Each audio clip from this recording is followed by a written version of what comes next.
Hi, welcome to Blogging Heads TV. This is Culturally Determined, and I'm your host, Aryeh Cohen-Wade. And my guest today is Justin Sherin. Justin, can you introduce yourself? I am a playwright, and I play Richard Nixon on Twitter. Right. Um, so I'm really excited to talk to you today. You run a Twitter account. It's Dick underscore Nixon, right? Yes.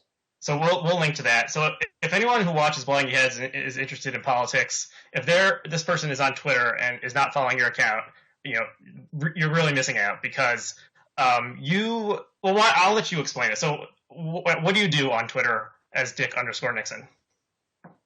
The premise is rather simple. It's that President Nixon is not dead, and he is still living his life in Saddle River, New Jersey, with Mrs. Nixon, writing and plotting to get back into the centers of power as he spent the final 25 years of his life doing. Right, and you kind of comment on the events of the day in the way that other kind of media personalities or writers who write for the internet do on Twitter, and you interact with them. You give advice to the presidential candidates, all in the voice of the late Richard Milhous Nixon. So, how did this project start? It started because I had a job I hated that was not a creative outlet at all, and I needed to do some writing when I just wasn't doing any for work and family reasons, and it was a cheap, a quick, and a dirty way to jumpstart my creativity and speak in a voice that was very muscular and very unique and very much not mine. Mm-hmm. And so how did you, so people who have boring jobs often read Twitter and waste time on Twitter during the workday. Not speaking personally, of course. Of course but how did you come to pick Nixon as the voice that you were going to inhabit? Nixon had lived in my brain ever since I was quite young, and that's a horrible statement. I think a sort of terrifying one, and I'll clarify it. My dad hated Nixon with a white hot passion. He really did. He when Nixon's name came up or he came on a television, he turned white and his hand shook. And I knew Nixon from a young age as the boogeyman. Mm-hmm. But you look like a fairly young person, so you probably do not have any direct memory of the Nixon presidency. I'm 34 now, and I mean I was alive when he was, and I have memories of him being alive, but I don't have any experience with him being the Dark Lord and pulling strings directly. No, I don't. Right. So I'm just a year younger than you are then, and I remember Nixon's funeral. Was it like 94? 94. It was April 1994. Yes. Yeah, I vaguely. So I was a young teenager at that point. I vaguely remember it happening. I remember being on TV. I remember Clinton speaking. I think at the funeral, but he but okay. So it was kind of a familial thing, but you never really saw the man in his element, while you were growing up. So what is it about the Nixon persona that got lodged in your head? The funeral was actually a really formative experience in my Nixon life, as it were, because as I said, I grew up hearing about what a horrible, terrible guy he was, and then suddenly he died, and he got a funeral that was worthy of a great man. All of the living presidents attended. Bob Dole broke down in tears. In many ways, the funeral is Nixon's final victory. He fought back the last 20 years of his life to be seen as great, as important, as relevant, as someone who was worthy of his place in the pantheon of presidents. And the funeral was really everything he wanted it to be. And me as a young teenager, I was astonished by this because in my mind he was a gangster, he was a crook. And I asked my dad about this, and he basically said, it's respect for the dead. Everything is wiped under the carpet when you die. And that surprised me very much. It was a real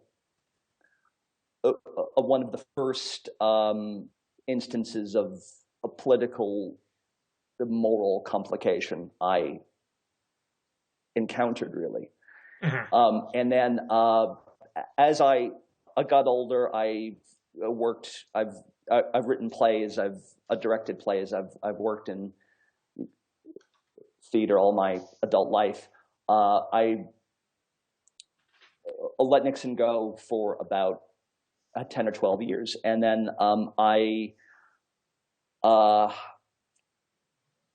became a fan of Mad Men, and Don Draper is bidding for Nixon's business in 1960. And right. He describes Nixon as he calls him Abe Lincoln from California, I think. And, right. If I'm recalling correctly, there's a gag in the very first episode of Mad Men where they're saying, young senator, war hero, handsome guy, who wouldn't want to vote for Dick Nixon? Isn't that right? Exactly right. Exactly right. Exactly right.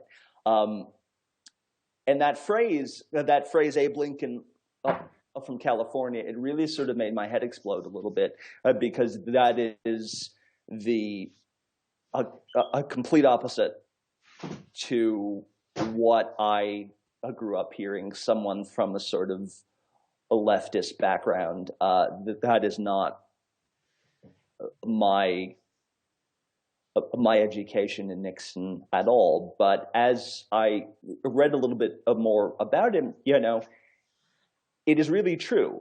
It is quite true. He was poor. He was an autodidact. He got everywhere he got in life purely by working harder and outlasting the other guy, as Lincoln did. So that really fascinated me. And then, as I said, in my parallel life as a playwright, I became interested in the transcripts because he had a very, very strange way of speaking. It was muscular. It was tentative and lunging at the same time. It was very. It was just weird. It's like Shakespeare in a sense that if you, in reproducing it in writing, if you get the words exactly right, the voice becomes conjured out of air. If you get Nixon's rhythms right, his voice appears in your head. Okay. Yes. That as I'm thinking about reading the tweets, I didn't know what your voice sounded like before we started this conversation, but I hear Nixon's voice. And it's almost, as I'm thinking about it now in my mind's ear or whatever, I'm kind of hearing it on the tapes. That almost like that scratchy quality from the tapes, not the Nixon, his private persona. Not his public persona. Exactly right. He was much more of an interesting guy, for better and worse, in private than he was in public. And that is really what I'm going for. My goal was mimic him, try to learn something about writing dialogue by doing that. Hmm. I thought it would make my playwriting more aggressive and tighter, and it has. Uh, but it's grown into far more than a writing exercise. Hmm. Uh, so what do you? I mean, so we've kind of discussed this a little bit, but I was thinking about, you're talking about the voice, and I can't imagine someone running um, a Jimmy Carter Twitter feed or a Ronald Reagan Twitter feed, even though Reagan is an icon in the way that Nixon is. Or I mean, maybe you could. I mean, I'm sure there's a Bill Clinton parody Twitter feed out there, but among 20th century presidents, I don't know. It seems like somehow there's something that Nixon where it lends itself to this kind of project. Would you agree? It certainly does, and I've for a long time I didn't know what exactly it was that made it bottomless and what keeps people responding to it. And I think it's that um, whatever you see in Nixon, he also contains its exact opposite. Mm-hmm. His contradictions are wide and violent and really quite endless. Uh, and he is really the best and worst of what we see in ourselves. So people keep coming back to him, and as a compliment, it's a great compliment uh, uh, to what I try to do. The a Twitter feed, which I'm very appreciative for, it because they and this really astonishes me to this day, and it will never stop astonishing me. They need something from Nixon, whether they are the old lefty, whether they are the neocon, whether they are the a kid who thinks he's badass, et cetera, et cetera, et cetera. Everybody has something that they come to in Nixon, Mm-hmm. and it doesn't stop. Mm-hmm. Yeah, that's very interesting. I mean, I think a lot of people look at Nixon from today's vantage point as being he's the first president who won after the Civil Rights Act and Voting Rights Act were passed, and so he pioneered the Southern strategy, of course, and so he kind of started the realignment of American politics that is still with us today, and I think that's really what a lot of people think about. But of course, he did a number of liberal things that liberals would applaud today: the EPA, I believe the Clean Air Act, of course, the opening to China, and so his politics are very different from today's politics. And you've written a piece which we'll link to that ran on Politico that was multiple people who are currently running for president have been compared to Nixon in the popular press, particularly Hillary Clinton and her kind of drivenness and possible ruthlessness. Ted Cruz for kind of the dirty tricks and maybe kind of the smarminess, and Trump for kind of the populism and I guess kind of the vulgarity. Although Nixon did not portray the vulgarity publicly, we know he was, a racist and an anti-Semite and cursed a lot. And Trump is kind of wearing that stuff on his sleeve. But you made the case in this Politico piece that there's Nixon does not have a true heir among the current field. Can you talk a little bit more about that? It's like saying that someone is the new Babe Ruth or the new Mickey Mantle or the new Bob Dylan. There's always going to be this year's candidate, but no one will ever measure up. Mm-hmm. For better or worse, it's just not. It's just not possible. I mean, in terms of the worst, I mean, all politicians traffic in secrecy and anger and fear. They all do. I don't care who they are or what they pretend to be. It's a tool of the game. Uh, Nixon, however, directly and with knowledge, with a malice, a forethought, he caused the worst crisis in our government since the Civil War. He shook the foundations of this country to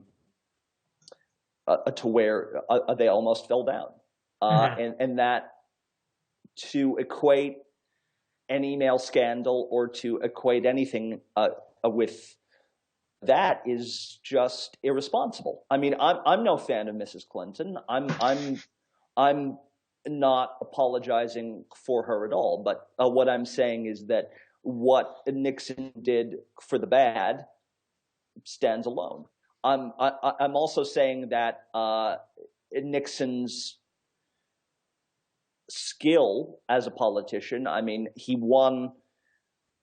Let's be honest. He won 3 presidential elections, if you count 1960, is unparalleled, and his subtlety, his ability to take as what he called a long view, we just have never seen before and will never see again. Cruz is a dirty, nasty, bare-knuckled politician, and that's fine. He makes no secret about it. He makes a less secret about it than most, and that's fine too. But as I also point out in the piece, his politics are extremely close to being of the John Birch element, which is something that Nixon vocally opposed his whole life, not only because he was against it personally, but because, as he said in 1964, embracing that element of conservatism, embracing a Barry Goldwater, would lead to as he said, the first all-white major political party, and they would be doomed in general elections for 30 or 40 years. And what Cruz, what Trump, etc., are fighting for, this corrosive Puritanism, is just not how Nixon conducted himself at all. He was first and foremost, he was a realist, and he believed that in order to accomplish anything, you have not only do you have to win, but you have to stay in office. In the Nixon persona, you're commenting on the events of the day and kind of the 24-hour news cycle. When something happens, when a piece of news breaks, how are you reacting to it these days, now that you've inhabited the Nixon persona for a couple of years? Is your immediate thought, what would Nixon think? Or is it just you are thinking what Nixon thinks because you've been in that persona for so long? Or is there still like a separation, a Chinese wall between the two, your actual political thoughts and Nixon's thoughts? How does that work? It's turned me into far more of a cynic, and I was a cynic already. Mm-hmm.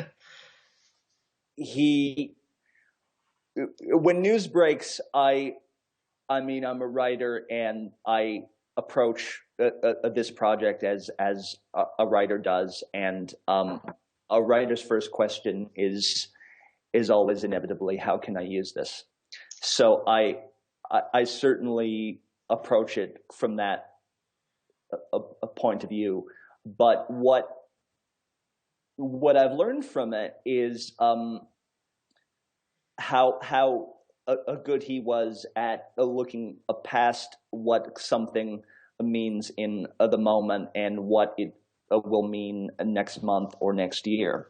And that is one thing I have really had to teach myself to do, and which I will never be as good at as he was. But there are times, though, certainly when I have to say things I don't believe or agree with. Mm-hmm. That happens a lot. So do you think that playing this character for a long time has it changed the way you looked at politics? It sounds like you're probably a liberal, um, and as we said, Nixon is kind of hard to classify along today's right-left spectrum. Um, are you? Has it made you more liberal? Has it made you less liberal? Being this figure for so long. It's probably made me more anxious and fearful in a way, because I am in my personal life. I mean, I wouldn't even call myself a liberal. I'm way beyond a left of what passes for liberalism these days. But what playing Nixon has really forced me to reckon with is what is realistic. And it has really increased the battle inside me between pragmatism and idealism, which is really hard to navigate. And I have to keep a check on myself from really going too far in his direction. I mean, he was a great man in a lot of ways, and he was a fascinating man in all ways. But spending too much time in his brain is not exactly healthy. So I really have to give myself time away when possible, and I actually have to get better at that, because sometimes I do end up thinking too much like him, and that sometimes bothers me a little. Has anyone in your personal life ever said to you, feel like you're acting too much like Nixon, or say like, I want to talk to Justin, I don't want to talk to Nixon, or something like that? Or it's not quite that bad. Thank God. I'm not sure what I would do if it ever got to that level, but it's almost like you're doing like a method style acting, at least in the online world. You're fully inhabiting this persona in the interactions through this Twitter feed, and when you have conversations with the people on Twitter, in the persona or the persona of Ron Ziegler, Nixon's press secretary, who I want to discuss a little bit afterwards. But you don't. It hasn't fully taken over. You haven't subsumed yourself in the character. No, I mean, I make an effort to not talk about it at home unless it's absolutely necessary. I think my girlfriend is really thankful for that, which I don't blame her for at all. Sometimes I get tired of it. I mean, I've grown to respect him in a lot of ways, but he's always there on my shoulder, and that is a responsibility.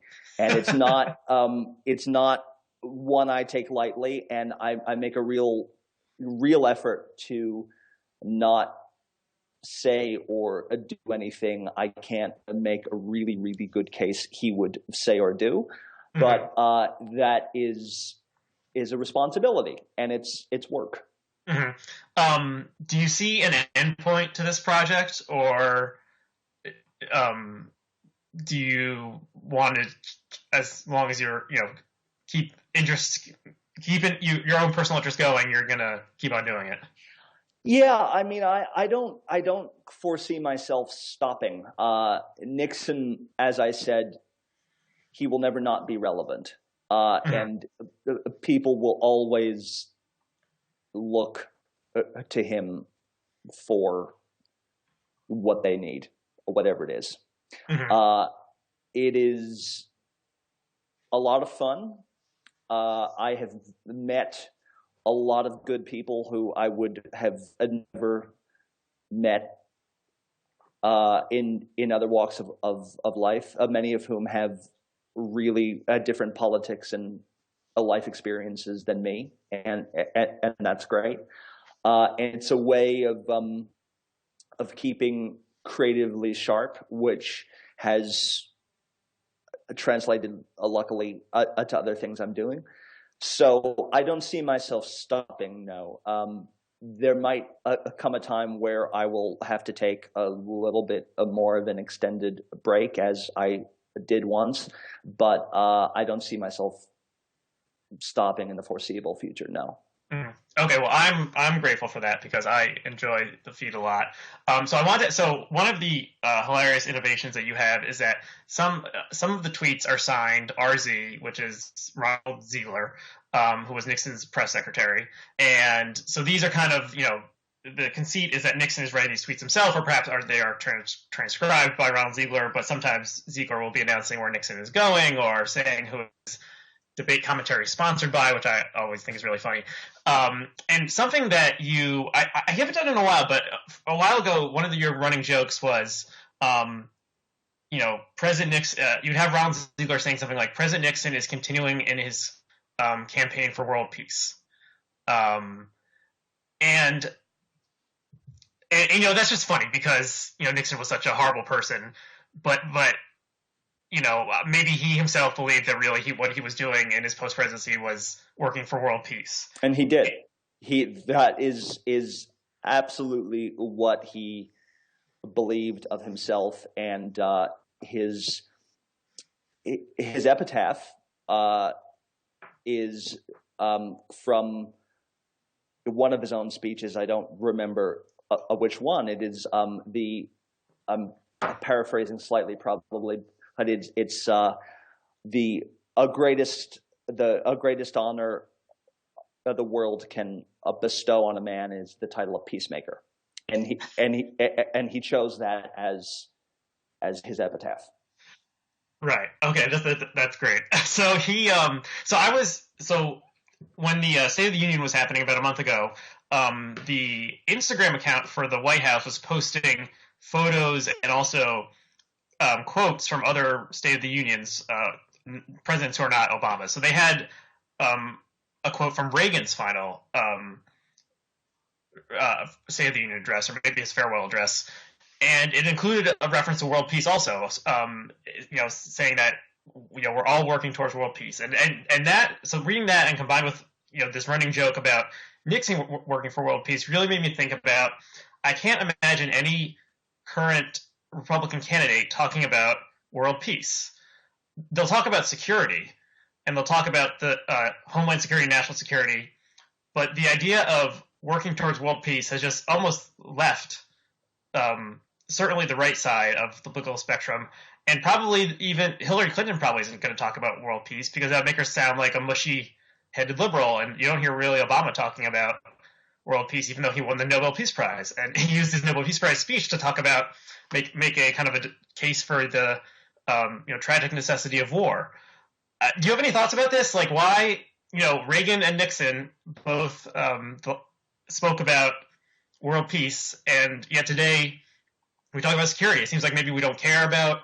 Obviously, they're both speaking during the Cold War. It was a different time. There's really no kind of existential threat in the way that there today, in the way that there was back then. And terrorists can kill some people, but they can't certainly threaten the existence of the country.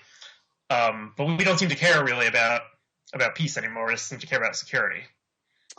Part of it, yeah. Part of it is, I think, the change of playing whack-a-mole with terrorism. But what a lot of people don't understand about Nixon and peace is that he was serious. He really was. He was a Quaker, and one of his great heroes, which pisses a lot of people on Twitter off whenever I mentioned it, was Woodrow Wilson.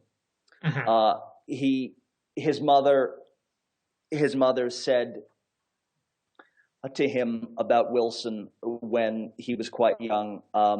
She said that Wilson, although he was a Democrat, Wilson was a good man. He worked hard for peace. And that always resonated very deeply with Nixon. And he understood that Wilson didn't get there, that his folly with the League of Nations is a large part of what led to the Second World War. But he viewed statecraft in the same way of using American power not in any way to spread Jeffersonian a democracy to other countries. He was not interested in that whatsoever. But he wanted to build what he called a lasting architecture of peace, which in his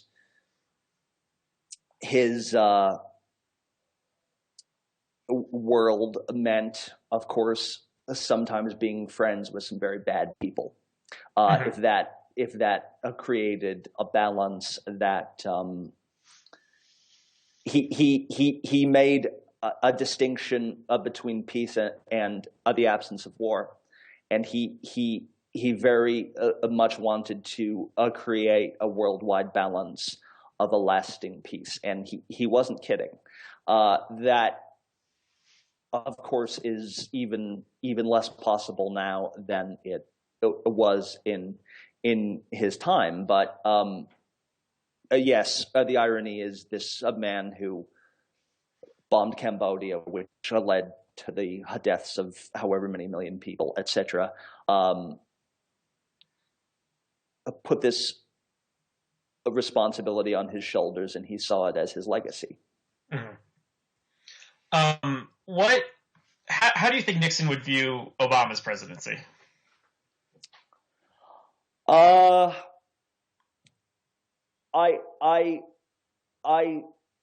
have the impression that he would view a lot of the foreign policy as too little, too late.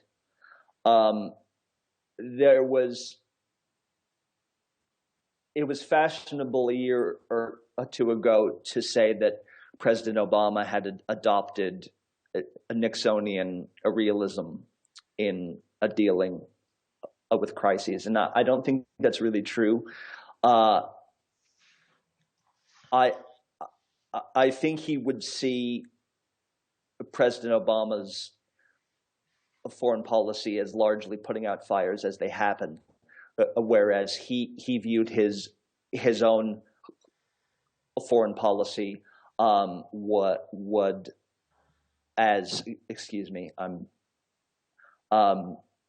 he viewed his own foreign policy as acting so these fires would not happen. Mm-hmm. He would be especially critical of our behavior towards Russia. He would see it as weak. He counseled famously President Clinton on Russia policy in 1993. He spoke about it later on Larry King Live, and the video, I think, has been taken down, but it's worth looking for because much of what Nixon says about Russia 25 years ago has come to pass. And he said then that mistaking the fall of communism for the end of Russian aggression would be a serious a mistake. And he was, I think time has proven him right. Mm-hmm.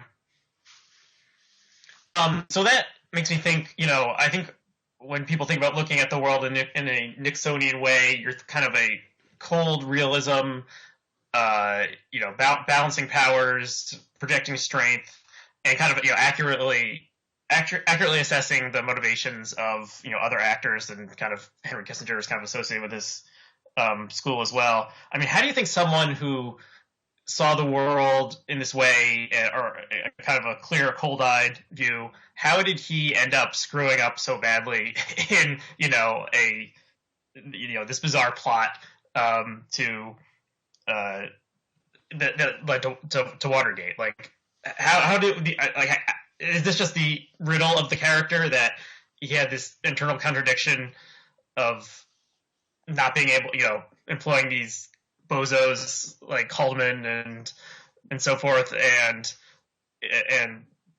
you know being so paranoid, but also being able to assess world events so clearly? One thing that is not really discussed about Nixon much is that he was incapable of celebrating success. In 1972, he won 49 states. He won the biggest landslide. I mean, the historians may come down on me for this, but I recall it being the greatest landslide in American history. And he sat down on election night alone in his office with his yellow illegal pads. The shades were pulled, the fires were burning, and he made notes, and he was incapable of feeling good about it. He had a real sense of dread, mm-hmm. and you see this. And so all the skullduggery that became Watergate was totally unnecessary. Exactly, but he felt, I think, and I mean, I'm not going to psychoanalyze him here because he hated psychiatrists, and if I do that, he'll haunt me, and I'm only just on his good side as it is, and I want to haunt you more than clearly he's doing already. Yes, but he whenever he achieved something, he felt essentially, oh well, okay, I've made it this far. They're really going to come for me now. He was incapable of feeling like he'd really ever beaten the sons of bitches, as he would say, and his paranoia was largely justified, as a lot of really good writers have talked about, most notably Jeffrey Frank in a wonderful book called Ike and Dick. He had reason to be afraid, and he had reason to think the knives were constantly out for him, because they were. Mm-hmm. But in 1972, he was so strong, and he was running against such a weak candidate that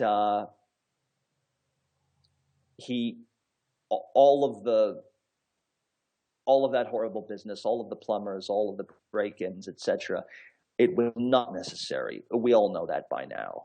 Mm-hmm. And his fatal mistake, really, in my opinion, and he alluded to this obliquely later in his life, was that the longer he was in the White House, the higher he got, he froze out other people who would say no to him. He was capable of titanic rages, and he was capable of giving orders that were absurd. And certain people who had been with him long enough knew they were not to be followed. He would give an order, he would calm down, and then not refer to it later. It would be lost in the air. And gradually, as those people were frozen out, as he insulated himself more and more, all that he had in himself was the darkness. There was no counterweight to it. That's fascinating. I mean, that's one of my, as a liberal, that's one of my fears about Hillary Clinton, is that she has this coterie of basically ass kissers and hangers on who've been following Bill and Hillary, since their Arkansas days. People like Mark Penn, and and these people like toady to the media and give background quotes to the New York Times, mysteriously saying, giving what Hillary really thinks, which is often not a flattering portrayal of. I don't know why they do this. And yeah, there's no one. It doesn't seem like there's anyone in Hillary world who's willing to just risk her, saying this is stupid. Like you need to do this instead. And it seems like Obama is better about that. He famously conducts meetings, or at least he just at one point, having someone make the opposite case to what he's doing, and that seems much more, his temperament is much more finding the middle ground, and yeah, so maybe that is a Nixonian quality that in Hillary that's Clinton. most definitely right. I mean, I completely agree with that, both personally, and I think Nixon would as well. And I've said very similar things as him, criticizing her yes men and women, because a really interesting thing about Nixon is that his self-awareness was as profound as his lack of it. He sometimes had such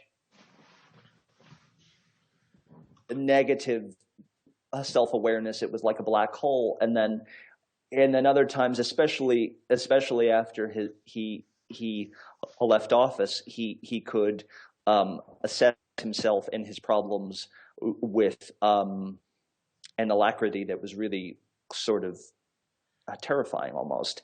And he would definitely, I think,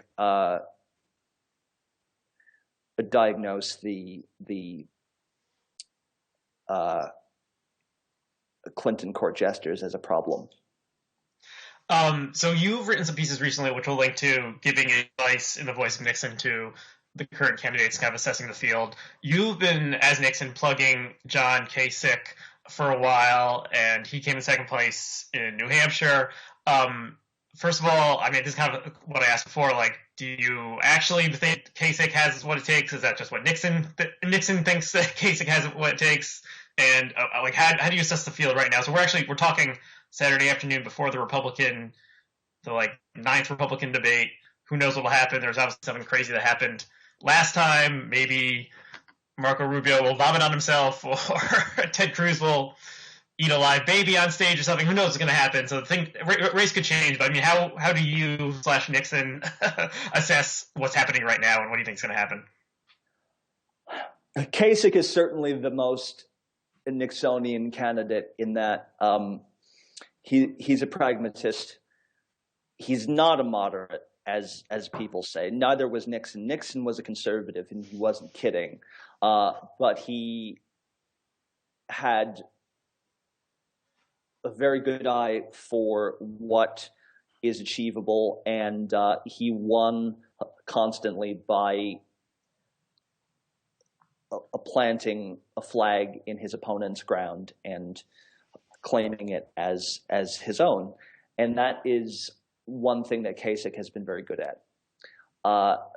Kasich, as many people know, he met Richard Nixon in the Oval Office when Kasich was 18 years old, and he's sort of modeled himself on him in general ways. I mean, I can't speak with any great authority on this. I don't really know him, but they are both quote unquote little men who have outlasted others by hard work. It is a little odd for me seeing Kasich talked of this way, because I mean I remember in the mid '90s when he was one of Newt Gingrich's right hand guys, and all of those people were thought of as crazy back then. But now they are the middle, which is Mm-hmm. weird. Um, but Nixon, aside from the facile comparisons, um, that's the only place that Nixon has to go. Everyone else advocates, especially foreign policy, they advocate exactly the sorts of things that Nixon spent his life running from. So Nixon couldn't go anywhere else. I mean, Marco Rubio would make Nixon want to throw up. Yeah, you've been especially tough on Marco Rubio on the Twitter feed, using this image of him holding a football where he looks like he looks like he's ready to sell you like a used car or something, and you've been pretty merciless. It does seem like Nixon would chew up and spit out Marco Rubio pretty easily. Yeah, I've had him go with Kasich for their shared history, and because I mean that is who he would look to. I mean, I wrote a piece for Mashable as Nixon several weeks ago, basically saying it's now or never, vote for Kasich or die in terms of the Republican Party, because in his opinion anyway, it would either be bring this man in who can win Ohio, who has even the support of Democrats out there, and start a restoration to more realistic things, or we have to burn it all down now and start again. Mm-hmm. And as either Nixon or as Justin, do you want to hazard a guess for how it's actually going to sort out?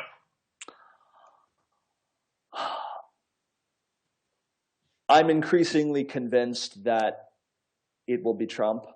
Mm-hmm. I don't like to say that, but I am. He's nearing 50%. The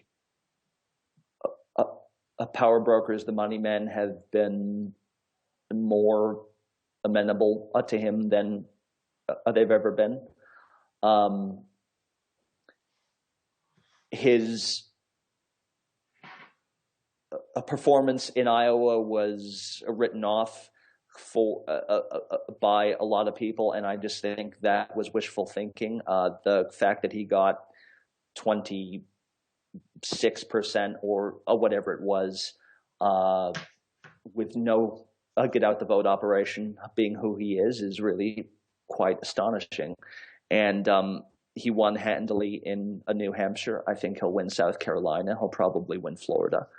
And the real hope for a contest is if Kasich holds on until the Midwest. He can probably take Ohio. Well, he'll certainly take Ohio. He can probably also take Michigan, and probably Indiana, though I haven't looked at those numbers lately. If Kasich can sit on his money, hang on until then, he can make it an interesting game. But it's looking like Trump. Mm-hmm. And so was that Nixon speaking, or was that Justin speaking, or was that both? It's a little bit of both. One thing he has taught me is to look at the numbers and be cold about it. And I don't. I'm hopeful that it won't be Trump, but all signs are headed that way. Mhm. So maybe this will be our final question I have for you. How so you're a playwright. Yes. How has this affected your work as a playwright? I mean, you're creating you're using a real life figure. You're creating a character.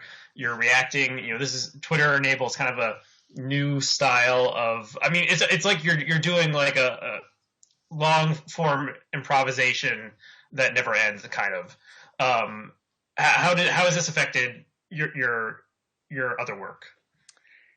In a very interesting way. I have a play that's probably going to be done next year, and I have two others that are in the pipeline to hopefully being done soon after that. And I'm working on other stuff. And what I found is that